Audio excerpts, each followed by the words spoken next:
We are working on getting our passive house certification so that way we can work with Push and redevelop some of their houses on the west side. They have 6 doubles that we will be doing kind of the initial research and site analysis for, so that way other students can continue that work in the future.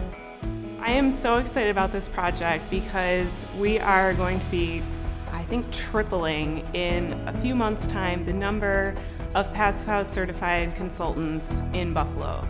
This is huge. There's only 3 certified Passive House consultant architects right now. We're going to be lifting the bar in Buffalo. And then next semester, we'll have another 15. And then the semester of that, another 15.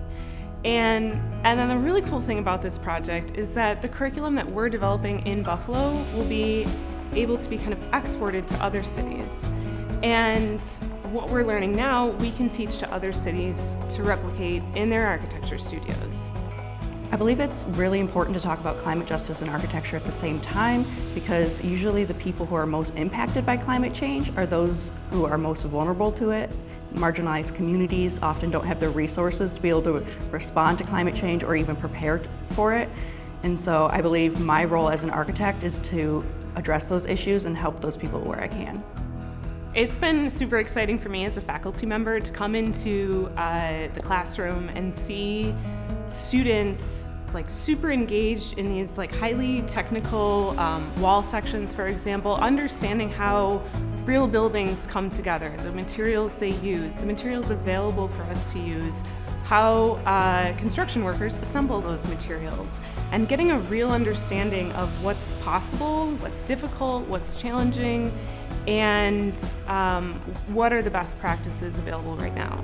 And then also it's really exciting to see them understand the impact of that in the community, to meet with folks at Push Buffalo, to meet with residents in the community, to see the houses. They're going to tour these houses that have been vacant for years that are going to be renovated and will be somebody's homes. And that's really exciting. After college, I'd really like to work in affordable housing, looking at prefabrication and modular housing as an option to address the housing crisis and bring affordable, sustainable options to the people who really need it most in both rural and urban communities. My dream is to become an influential architect. After graduation, I want to pursue my license and come back and work in the community that I grew up in, which is Riverside of Buffalo. I want to be an architect, very cheesy, but I want to be an architect because my mom, she wanted to be an architect in Ukraine, and then they emigrated here. She wasn't able to fulfill that because once you move to a new country, it's hard to learn the ins and outs and the language. So I'm kind of taking where she left off and pursuing her dream and my dream.